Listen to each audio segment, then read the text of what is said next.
Good afternoon, everybody. Welcome to LinkedIn Tuesdays. We're very glad you're with us today. It is December 14th, 2021. Oops, let's see here. Got the wrong slide up. There we go. It's 2021. Thank you for being with us today. If you have any questions throughout the presentation, please just open the Zoom chat window. Please enter your questions in there and we will get your questions answered for you. For those watching on Facebook, you're welcome to enter your questions into the comment field. If you'd like to network with everybody else who's on the call today, you're welcome to put your information in the chat box. And at the end of the presentation, you're welcome to copy that chat down so you can go network and connect with people who are on LinkedIn. You're welcome to do so. Please note this event is being recorded and is currently live on Facebook. The recording will be on the Career DFW Facebook page and the Career USA YouTube channel for others to view in the future. By participating in this event, you give consent for your name and picture to appear. Please note that any comments you put in the Zoom chat window do not appear in the recording. Well, good afternoon, everybody. My name is Jeff Morris. Back in 2008, I started a website called careerdfw.org to help those who were unemployed in the Dallas-Fort Worth area. In 2012, I launched a second website, careerusa.org, to help those around the United States. I have written a book called What I've Learned About Your Job Search That You May Not Know. It is available on Amazon. Since 2007, I've been facilitating and leading the North Dallas Plano Career Focus Group.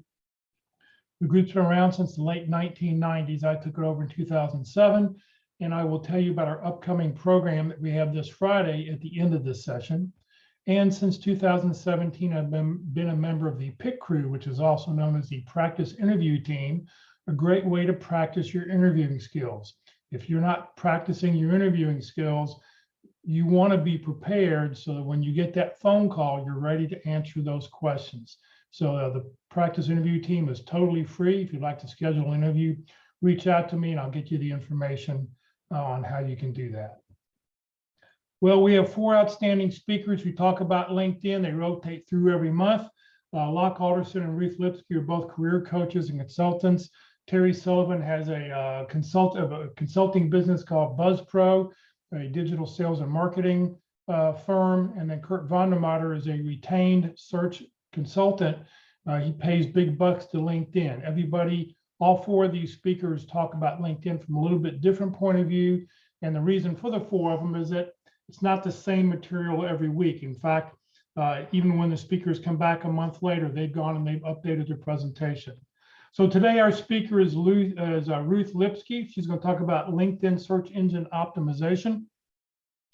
This is a recorded. I'm giving the speakers off this week, so everybody will be recorded this week except for Friday. Friday will be a live presentation. So if you have any questions, we'll answer those questions for you at the very end of the presentation. So here we go. Here is Ruth. Sure. Thank you so much for having me as part of this organization. It's a lot of excellent information that comes through, and thank you all for joining us.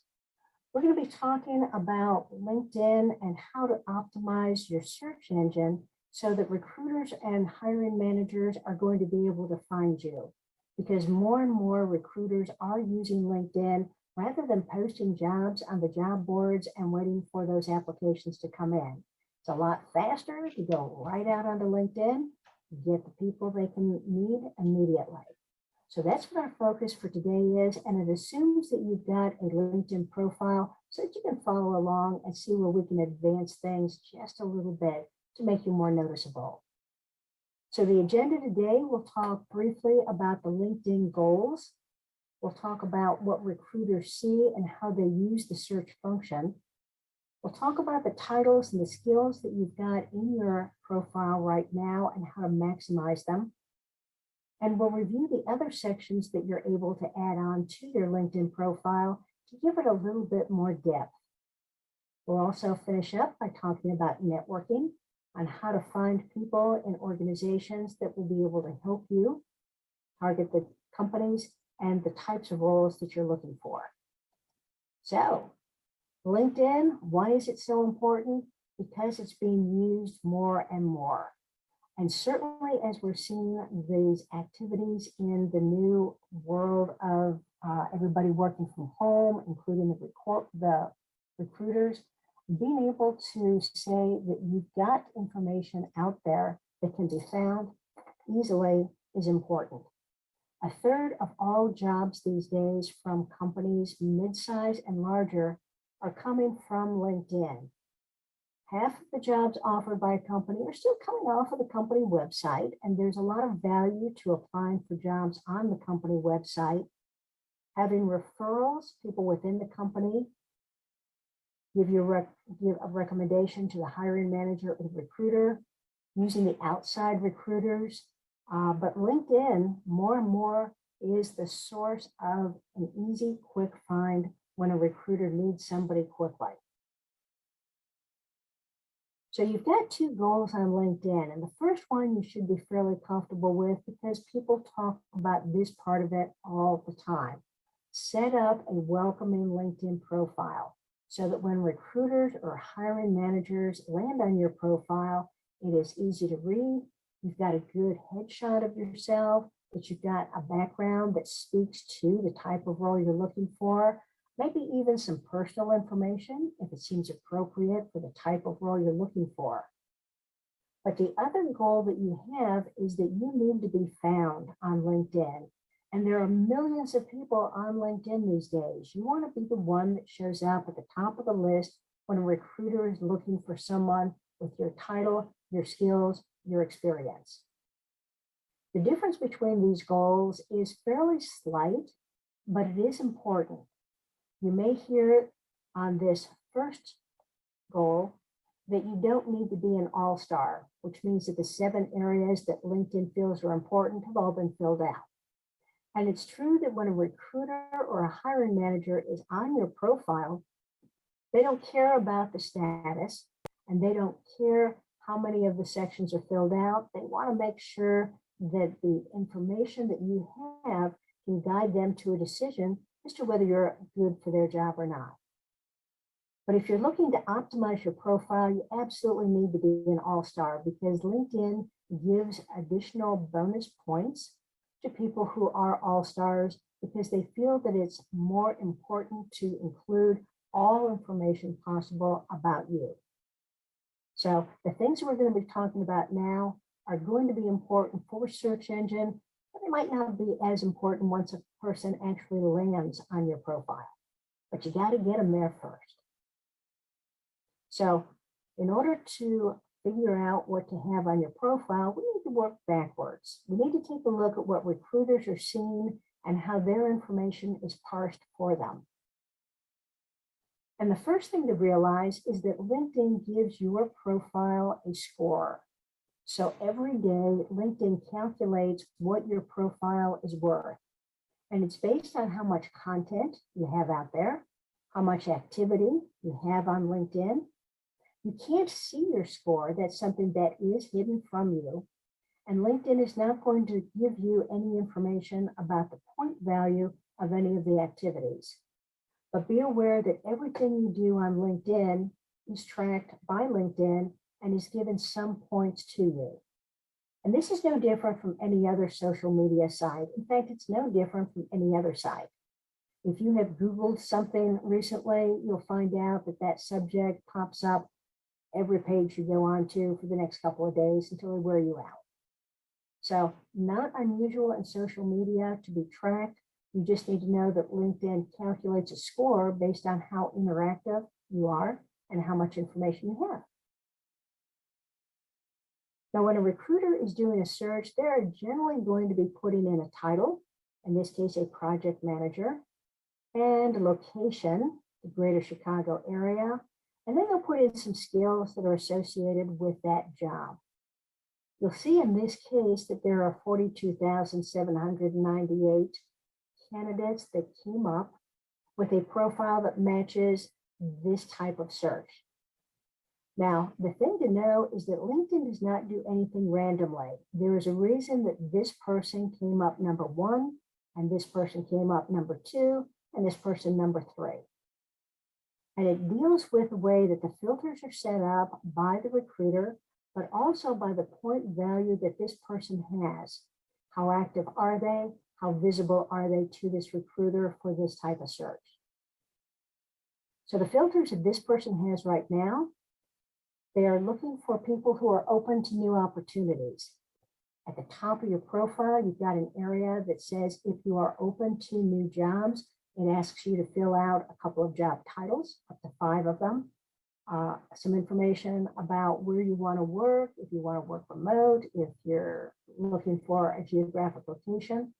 But filling out this indicates to the recruiter that you are okay with changing jobs. And that makes the recruiter's job a lot easier. This recruiter is also looking for people who have a company connection.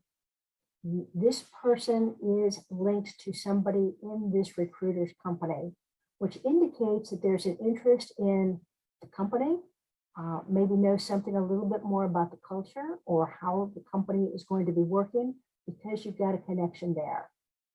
It's a good indication generally that the person is probably going to recognize the company when the recruiter approaches the individual, and is probably an indication of their willingness to consider a job within that company.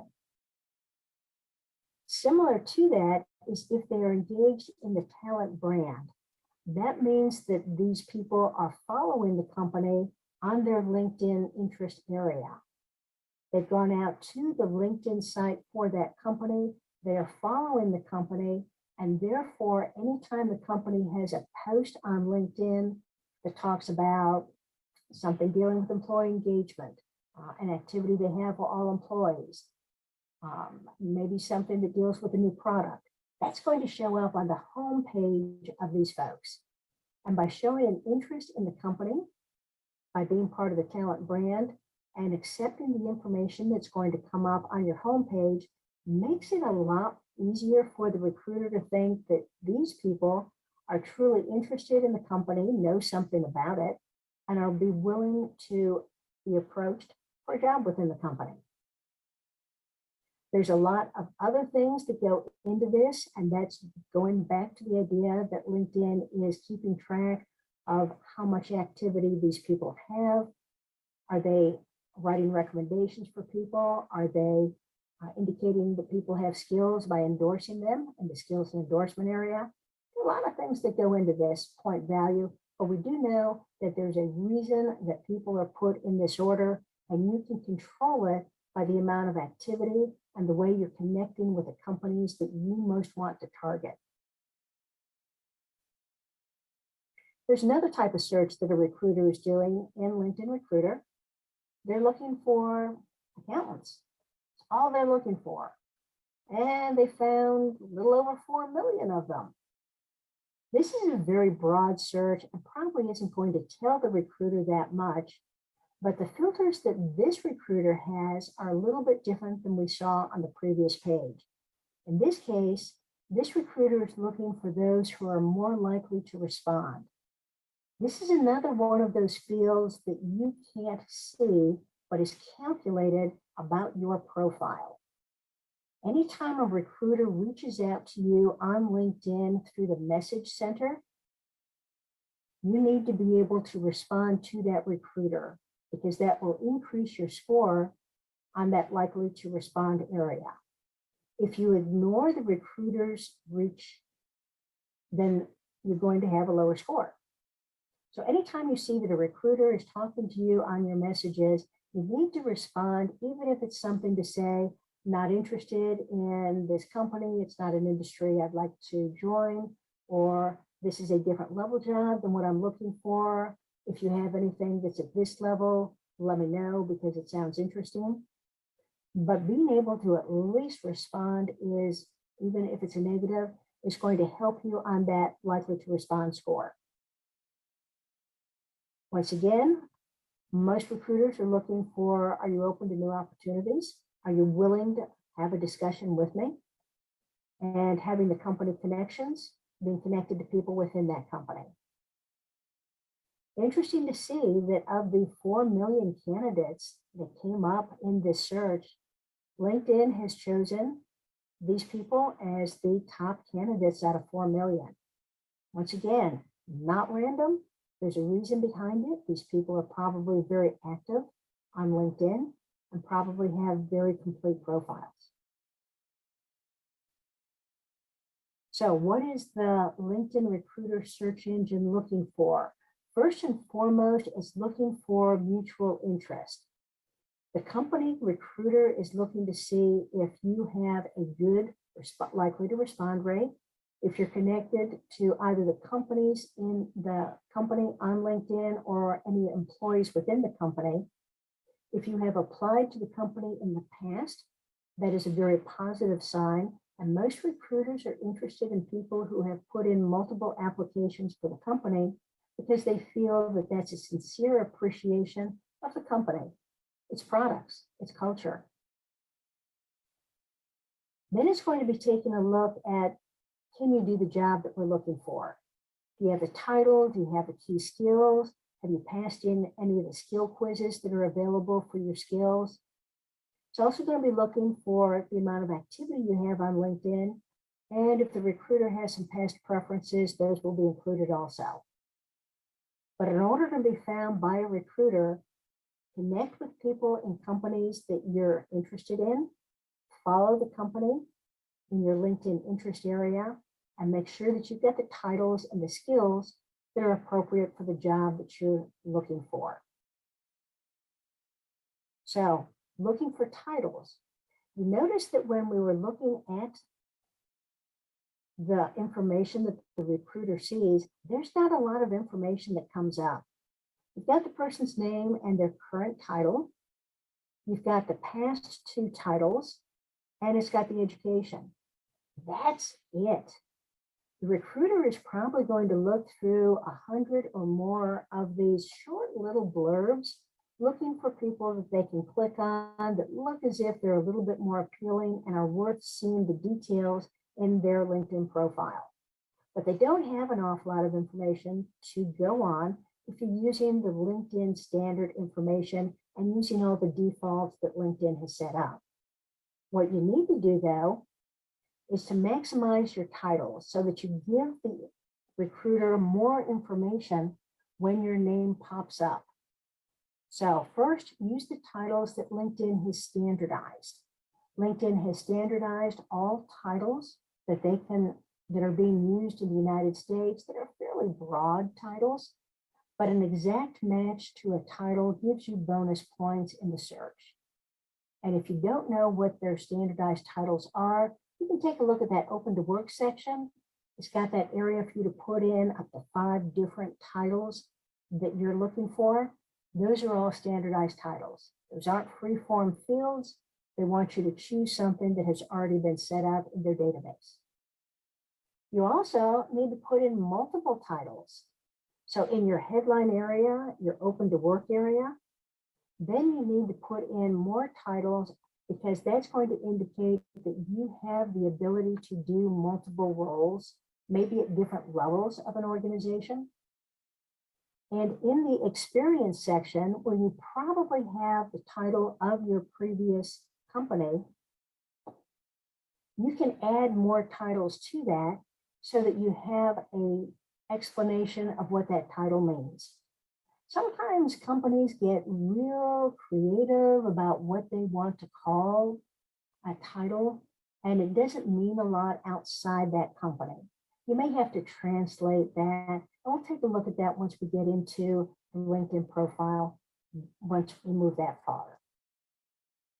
So in your headline, the area right underneath your title, or right underneath your name on your LinkedIn profile page, it used to be that we wanted people to put title, title, title, title, and separate them with a pipe, because the pipe, that straight up and down thing above the enter key, that means or in LinkedIn.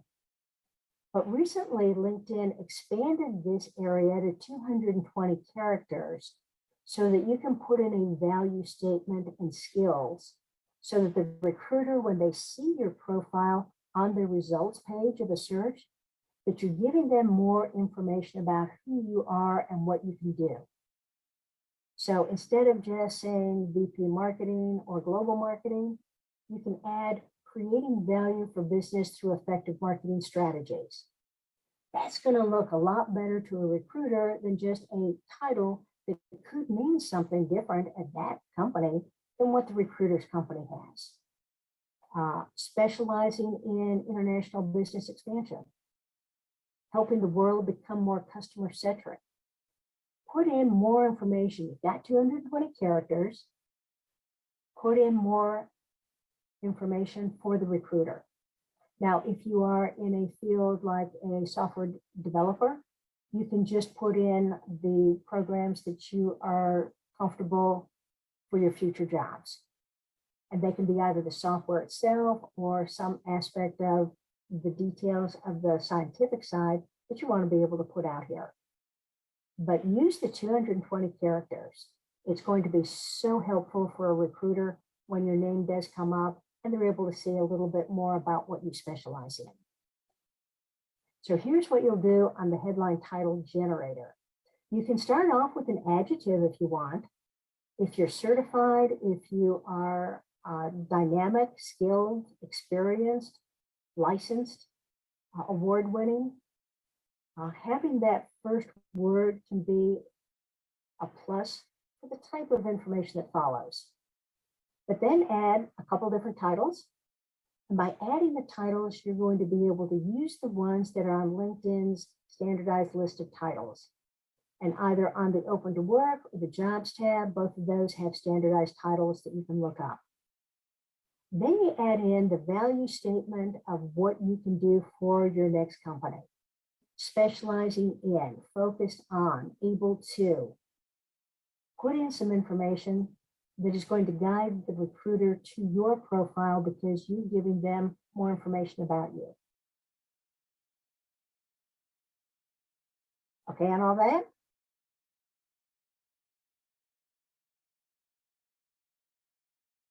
We can also do more on the skills section.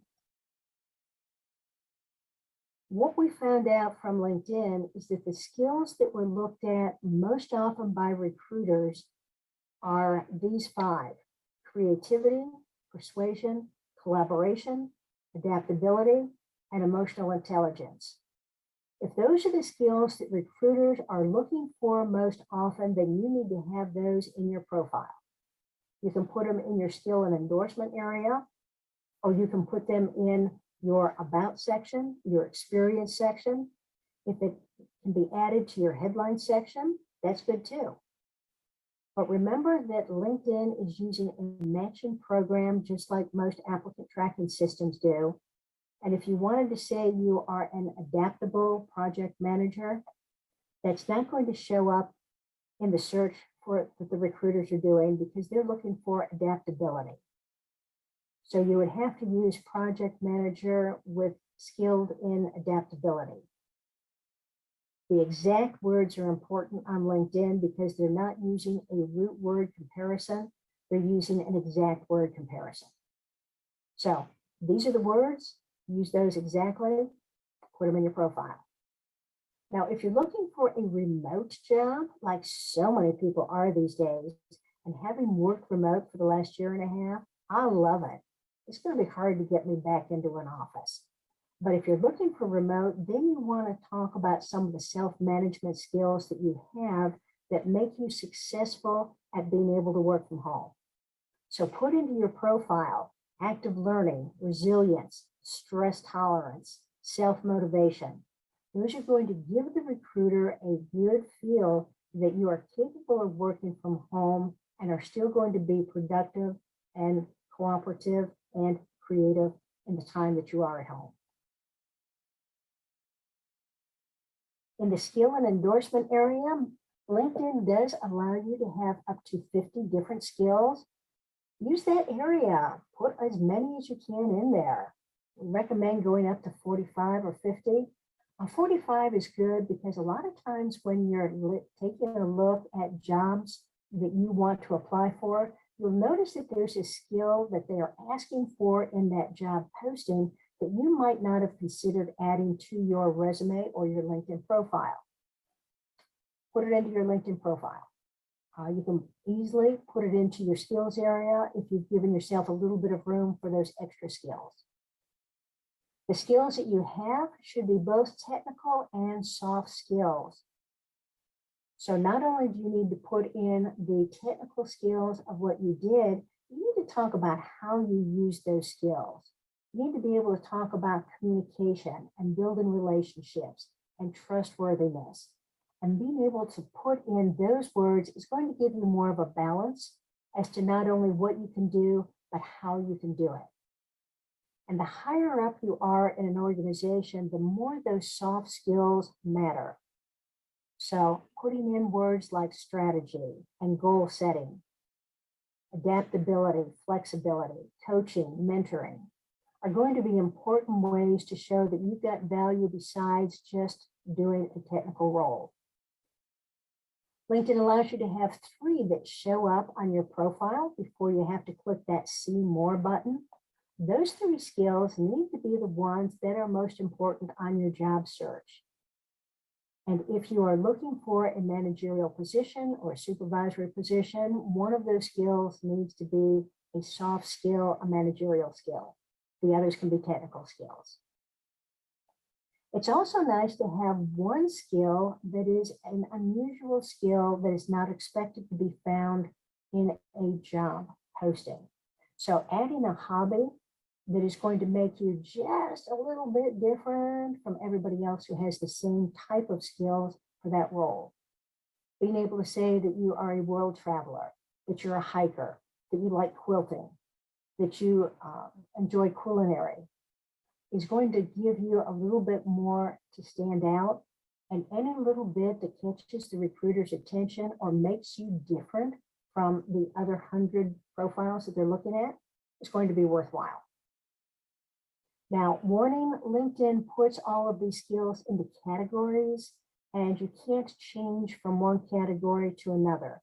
LinkedIn does make mistakes, you can't fix it. Anybody who is recruiting or is in a hiring position to know what these skills mean will recognize where those skills really do belong. But if you have a lot of skills, alphabetizing them can be helpful because that's going to make it a little bit easier for the recruiter to find a skill that they might be looking for. So we'll show how to do that also. Now, LinkedIn has recently added a quiz to some of their skills.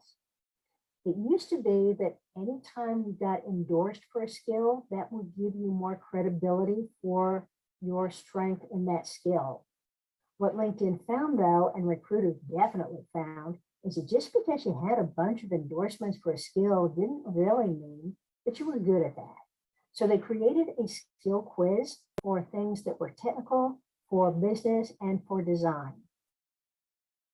And the early results that LinkedIn is telling us is that if you have an application for a job that has one of those skills and you've taken the test and passed it, you're 30% more likely to be hired for that role. So if you have any skills in your skills endorsement area that has a test associated with it, take the test. The test is going to be 15 to 20 multiple choice questions. It is a time test. You have to do it in one session. You can't go out and come back. You need a 70 or better in order to pass the test. And if you pass the test, you get a badge. And that's what this little checkbox here means at the end of your skill. If you do not pass the test, nothing happens. Nobody gets to see it. Not even the LinkedIn recruiter or the background area will be able to see this. You can retake the test, but you have to wait 3 months to take the test. And the assessment is only good for 1 year because they assume that each one of these areas, the technical, business, and design areas, have enough changes that after a year, you probably need to retake the test in order to verify that you know the latest versions of them. So when we add new sections, let's talk about what it takes to be an all-star, because we talked about that at the beginning. I wasn't sure if anybody was comfortable with that. But you need to have a current position, a location, industries assigned to you by LinkedIn, but you can change it. You need to have a summary, which is the about section. You need to have at least 5 skills in your skills endorsement. You need to have something in your education, and you need to have that headshot. It is best to have a all-star rating. If you're not an all-star, you're either going to be a beginner or an intermediate. The problem may be that you may not have a position right now because you're looking for a job. We'll create a new position so that you've got a holding spot in your LinkedIn profile that says, I'm looking for a job right now, currently. And that's going to give you the ability to stay as an all-star, even if you don't have a job. So here we are on my profile. And if you've got questions, you can either shout them out or you can put them in the chat feature. Jeff is going to be keeping an eye on that, on anything that you need more explanation on. You're going to need to have a headshot and you should have a background. Mine is more seasonal. You're going to need one that speaks to the type of role that you're looking for. So if you're in engineering, you need to have something that deals with engineering in the background here. If you're in pharmaceuticals, a pile of pills or something in the background. But your first thing that you want people to notice when you're on your profile will normally be the picture, because it's the biggest thing here and people see pictures before they see words. So put a picture back here that's going to show an industry, a type of role, a level of role, something that's going to be wow. Your headline area, being able to have more than one title, being able to have something that talks about what you do, what value you can bring. Make sure you've got your open to work filled in. And one of the questions that comes up frequently is, should I have the green frame around my picture, or should I leave it off so that only recruiters can see it? There's still a lot of discussion out there. LinkedIn is telling us that when you have the frame on your picture, the hashtag open to work, you are more likely to be found by a recruiter and more likely to be invited for an interview. And that means that you're getting a job more frequently than people without that frame. The only reason you would not want that there is if you are currently employed and you don't want your current employer to know that. But the people who are able to see it when it says LinkedIn Recruiter only, those are only the people who are using the LinkedIn Recruiter software. And probably half the recruiters who are using LinkedIn to find people are not paying the money for the LinkedIn Recruiter software. They're just going out and using the search bar up here and doing a search for person, title, skills. So they would never see it if you only had it open to the recruiters on the LinkedIn Recruiter software. So recommendation, unless you're looking for a executive level position, and unless you are looking for a job when you are currently employed and you don't want your employer to know you're looking, then you should have that green frame on.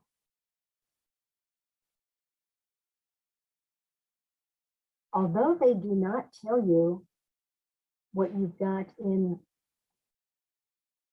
as a score, you can generally see the analytics area that tells you how many people have looked at your profile. If you're posting, it gives you some information about that, and how many search appearances you have appeared in. The more active you are on LinkedIn, the higher a score you're going to have, and the higher the number of profile views and search appearances you're going to see. So keep track of those statistics, and you'll see that as you become more active on LinkedIn by networking with people, connecting with companies, active on the home page, providing recommendations to other people, the higher these scores are going to be. These activities are going to be because your score is going up.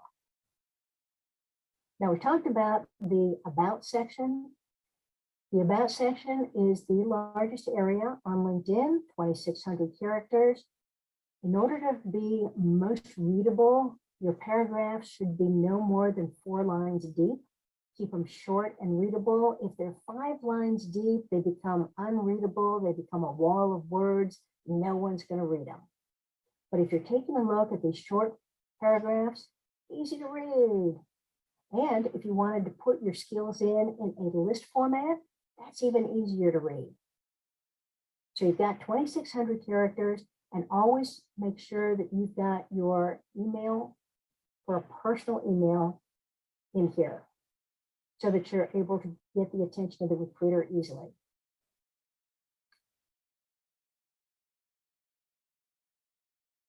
Now, we talked about the importance of titles in the experience section. My official title at LHH is career consultant, but I'm also known as a career coach in other parts of the industry.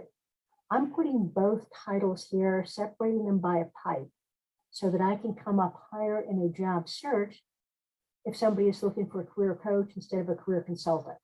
I would appear on the list as a career consultant, but if they're looking for a career coach, having that title in the experience section is going to bring me up higher on the list. So being able to translate your title and ensure that other people understand what you did is going to be an important part of being found. So add more title information in your experience.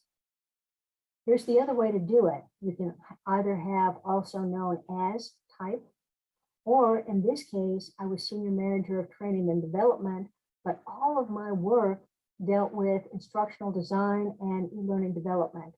So I put that in parentheses after my official title so that people would know that that's really an area of expertise. Got a lot of experience, never had the actual title, but I could have had that title in this role because of what I did and how I did it. So if you want to have other titles on your title line, put them in parentheses. Put them like this. If it's going to be something that is very similar, put it like this in parentheses. If it's adding additional titles to what you did in order to give the person a better feel for what you were doing.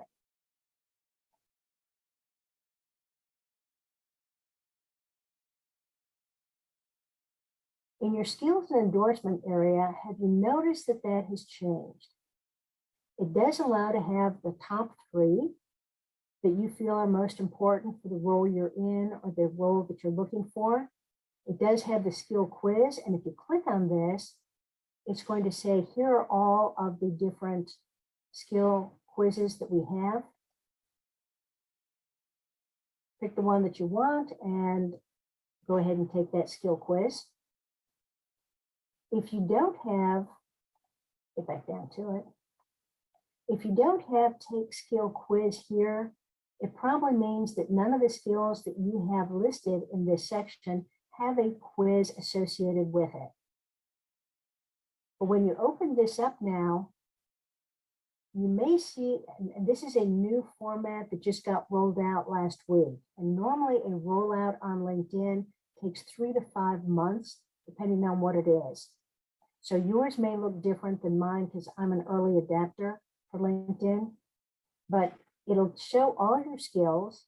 The first 3 are the ones that I felt were most important, but it can be sorted by industry knowledge, tools and technology, interpersonal skills, and other skills.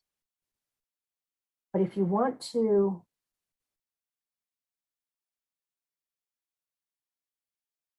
you've got a edit feature next to each one of these that tells you who has endorsed you in these. And you can click and drag to move them up and down so that you have them in alphabetical order. And that's going to make it a little bit easier for people to be able to find a specific skill. If you feel that you have skills here that are old skills and you don't need them anymore, you may have had them in a previous job and maybe a way previous job, and you never plan on using that skill again, get rid of it. You don't need to have skills in this area that are not part of your job search.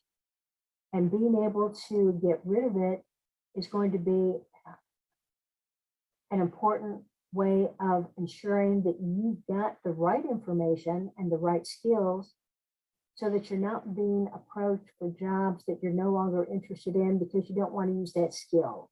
It was one that was necessary 2 jobs ago. not one you need right now.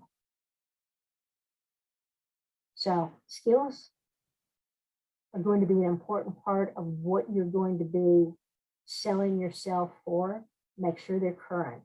And if you're not sure what skills are appropriate for the job that you've got, go out onto the job boards, take a look and see what we've got out there for jobs and what the responsibilities are, what the duties are. Pull out the words that are most important on the job boards for the current jobs that are being posted. Put those into your skills area. That'll make sure that you're current. Now let's take a look at some other areas that we can add in. And this area for add profile section gives you the information on here's the basics. Here are some recommended. And if you have licenses or certifications, quite often you're going to want that right after your name so that it is obvious that you have that certification or license if you think that's appropriate. But you can also add it here because this puts it into a section down toward the bottom of LinkedIn, and recruiters will look specifically for this area to see if you have a certification that is important to them. Now take a look at this, add courses. If you took classes at your last job, add those classes into your LinkedIn profile. Doesn't need to be on your resume, but it does need to be on your LinkedIn profile. Your LinkedIn profile is going to end up being twice as big as your resume. Resumes are one job at one company. LinkedIn is everything you've ever done and every skill you've got. And a strong statement on how you're going to add value to your next company. But if you took classes at work, it normally means that you had to rearrange your schedule in order to find the time to attend that class. Put in the course name. Quite often you're not going to have a particular number associated with it. You are going to have to put in what company it is and what your role was in that company. But this is going to indicate that you're a lifetime learner.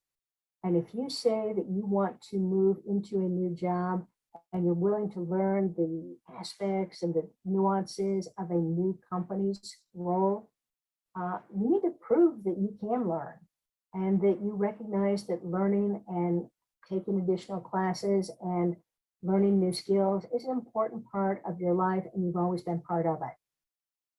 So the classes you need to put in immediately are going to be the ones that you took on a yearly basis that came from the compliance team or the legal team. And you're going to put those in so that you are recognized for the type of skills that were taken. So here are the classes that I take. Every year, I take these classes for Lehigh Harrison. Anti-corruption and bribery, you probably take conflict of interest too. You take a cybersecurity one, a privacy one. Put in the information that you've taken these classes. It's a recognition that it was important to do. It has some great keywords associated with these classes. And it's an acknowledgement that you're going to be taking these the rest of your life. Because every country, every company generally has some classes that are going to be required in order to have government acceptability. So add those courses in. If you don't remember the exact titles, fine, put in what you thought it was, but make sure it's something that if it was an anti-money laundering, that you have that in there. So adding courses expands the profile and adds additional information. You can also add in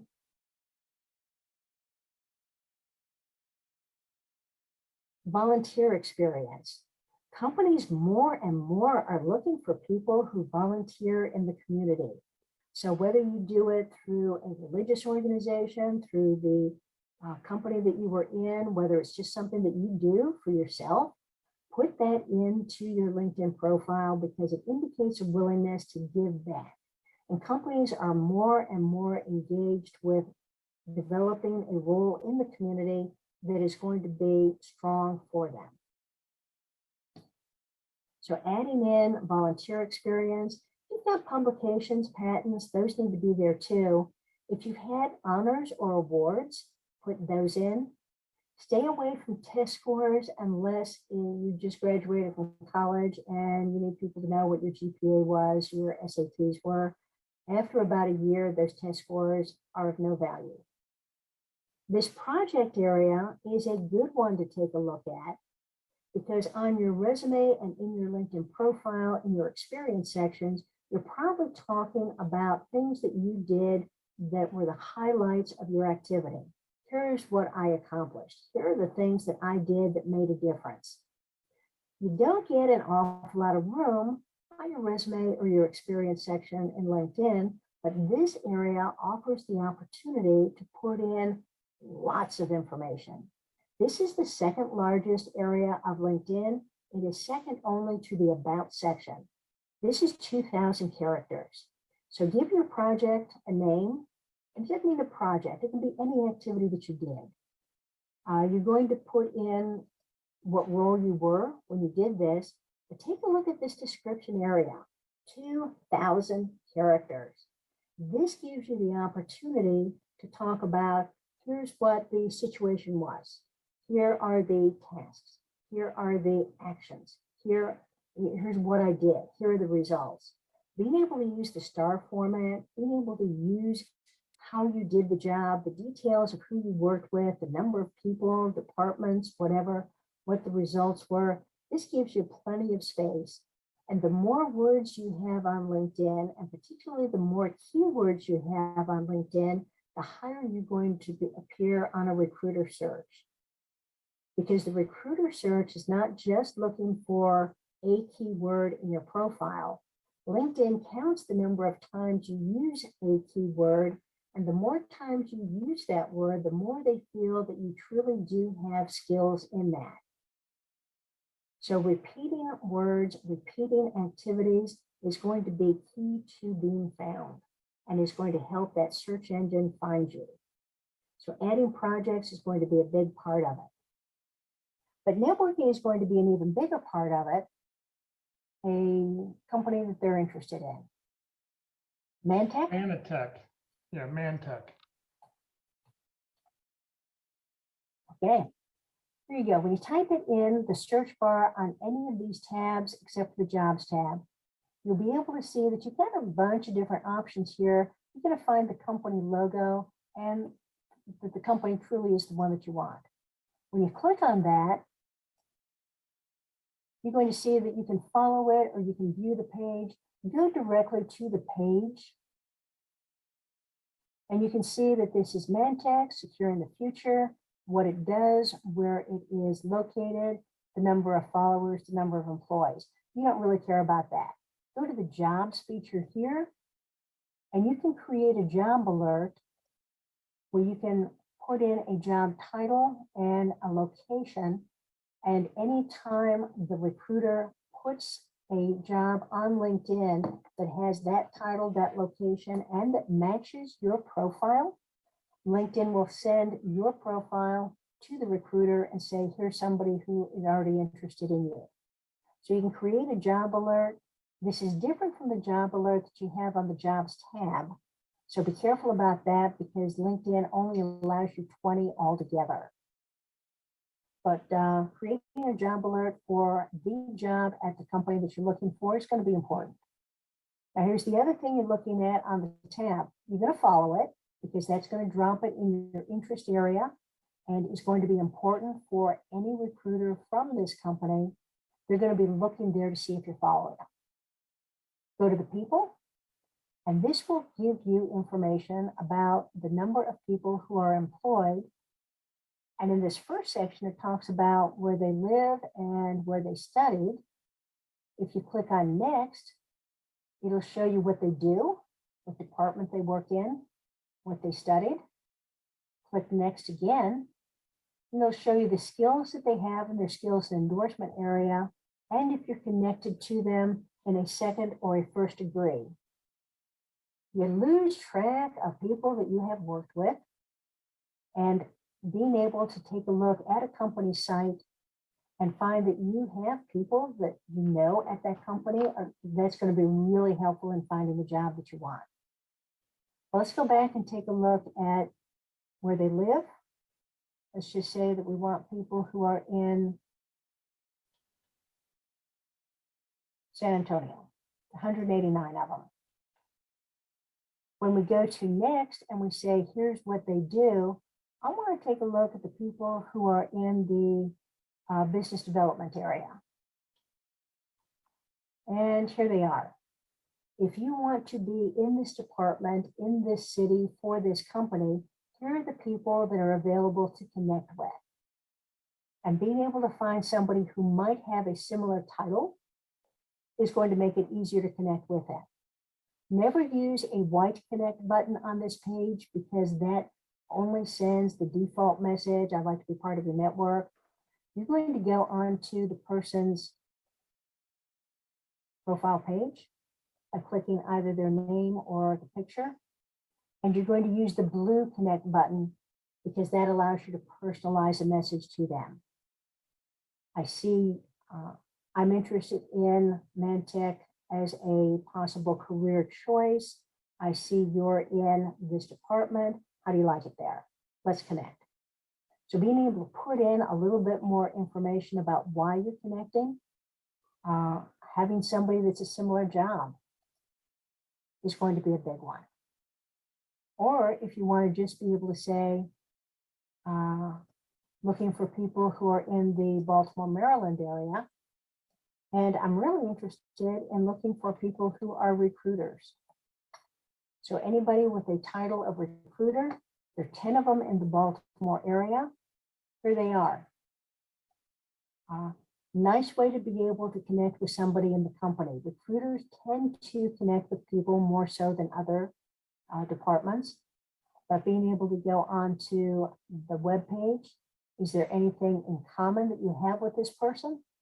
Going into the more and being able to connect and send up to 300 characters in a connect request is going to get you to the attention of the recruiters. I've applied for this job because I have skills in this, experience in this, would love to discuss, let's connect. So give the recruiter, give the person in the departments you're looking at a reason to connect with you. And you can do the same thing for, who do you think the hiring manager is? Go ahead and put their title in here and do a search. You want to find other people at this company who have the same role that you're looking for, connect with them, put their titles in here, look for them, send a connect request that says, I am also a blank title, considering this company as a possible career change. How do you like working there? Let's connect. Not everybody's going to connect with you. Not everybody's that interested in LinkedIn, but if you send enough out, somebody's going to connect. Now let's try another type of networking, and this time it's through universities. So give me a university or a school that you attended that we can do a search on. All right, there you go. You're going to go to the page for University of Texas at Dallas. You probably are already following this because it's probably part of your education, but you should be able to add more colleges and universities to your profile if you like that school, if a spouse went to that school, if your kids go to that school. Don't confine yourself simply to the colleges that you attended. You can add more to it.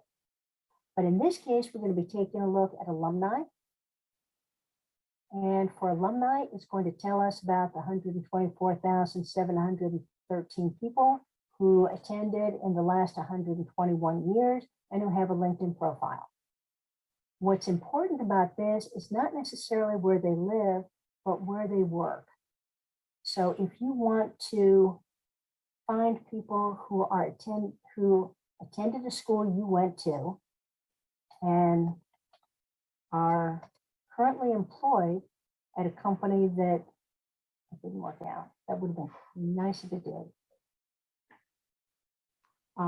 If you want to connect with people who are at Apple, because that's a company you want to join, you got 418 people that went to the same school you did, who are currently working at a company you want to work in.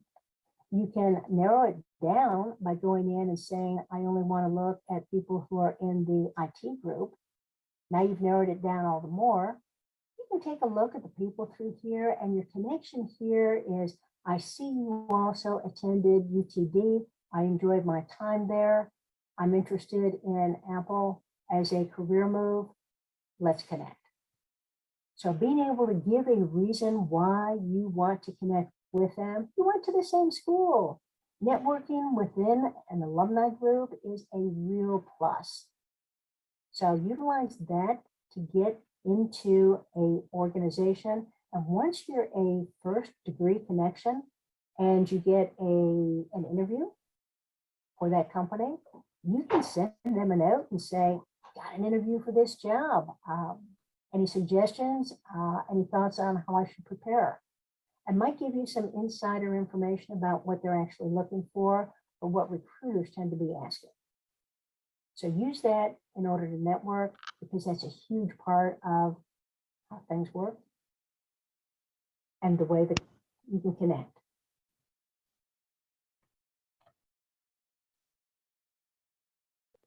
All right, I want to thank Ruth for her presentation today. If anybody has any questions, you're welcome to unmute your mic, ask away, and I'll see if I can answer them for you. Any questions? That's saved, right? Excuse me? It's saved in the web page here, that interview. The presentation, yes, the Yeah. presentation is recorded. It'll be up on the Career DFW and Career USA YouTube channel. Any other questions? All right, let me just share a few more screens and we'll get out of here today. Thank you for being with us. If you'd like to connect with Ruth, here is her LinkedIn profile. Like I said, like she said, always use that blue connect button. So if you look for Ruth, and she may have changed her from autumn, fall, she changes her banner across the top every couple months. So I'm not sure what it is today, but this is what it was a couple weeks ago. But always use that blue connect button and send her a personal note. Tell her that you saw her here today, that you saw her presentation. You know, it's the same thing. If you want to connect with me, send me a personal note, but always tell me why we should connect. I get connection requests every day, and I don't know why. All right, I need everybody please raise your right hand and repeat after me. I, Jeff Morris, promise to always send a personal note whenever I want to connect whenever I send a LinkedIn request to connect with anyone. This includes when I use my cell phone or my computer.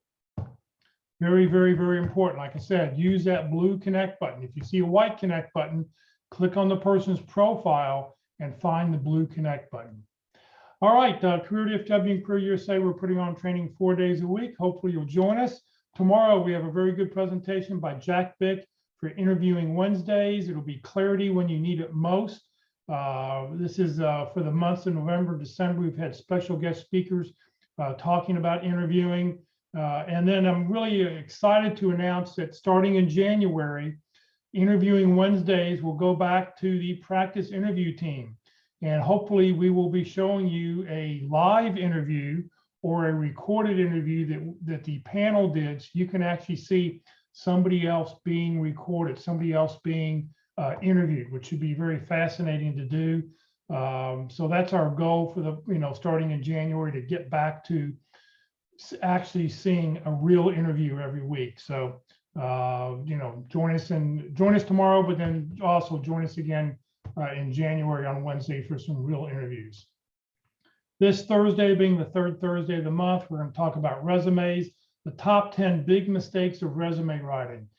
This is with Tony Bashira. Tony presented last Wednesday for top 10 biggest mistakes of interviewing. This week, he's going to talk about the top 10 biggest mistakes of resume writing. Tony's been in the business for 47 years. He owns Babbage & Associates, one of the oldest recruiting firms in the Dallas-Fort Worth area. He's going to tell it the way it is. Listen, he sees 150, 200 resumes every week, if not more. So, he'll tell you what makes it and what doesn't make it. It's a great presentation. And then this Friday for the North Dallas Plano Career Focus Group at 9:30 in the morning.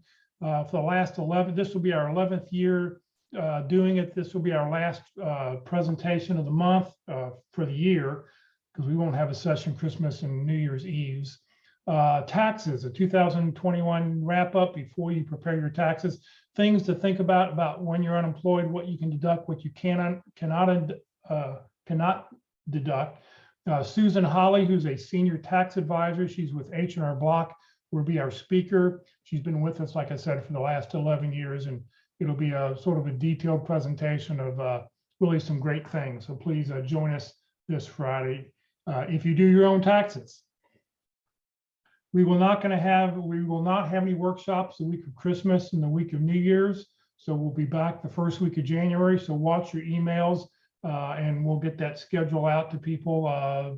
January 2nd, we'll put out an email to everybody letting them know what's coming up that first week of January.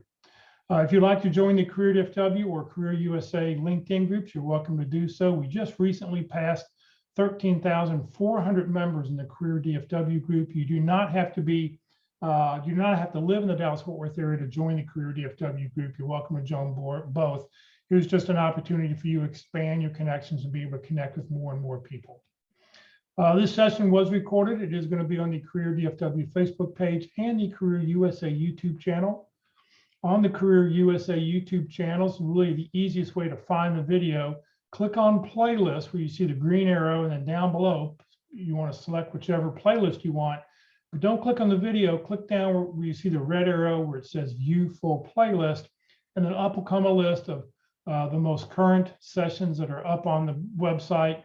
And you can, scroll down, and you can click on whichever one you like to go back and watch at your convenience. If you're not receiving emails about our workshops, I notice we have a couple names that I haven't seen before in the participant box. If you'd like to join the Career USA mailing list, you're welcome to do so. Send an email to career.usa, +subscribe at groups.io. You'll never be spammed, but what you will get is the title of the day, the topic of the day, and most importantly, the Zoom link of the day. So you can click on that Zoom link and jump right in to the call. So please remember, Career DFW, we're a 501c3 nonprofit organization. We have no full or part-time employees. Everything we do, all of our speakers are doing it for free. Everything I've done over the last 13 years has been just my little charity to give back to the community. So Career DFW, we survive on donations. Please consider making one when you get your next job. So thank you very much for joining us today, everybody. And we will see you hopefully later this week. If not, have a very Merry Christmas and Happy New Year.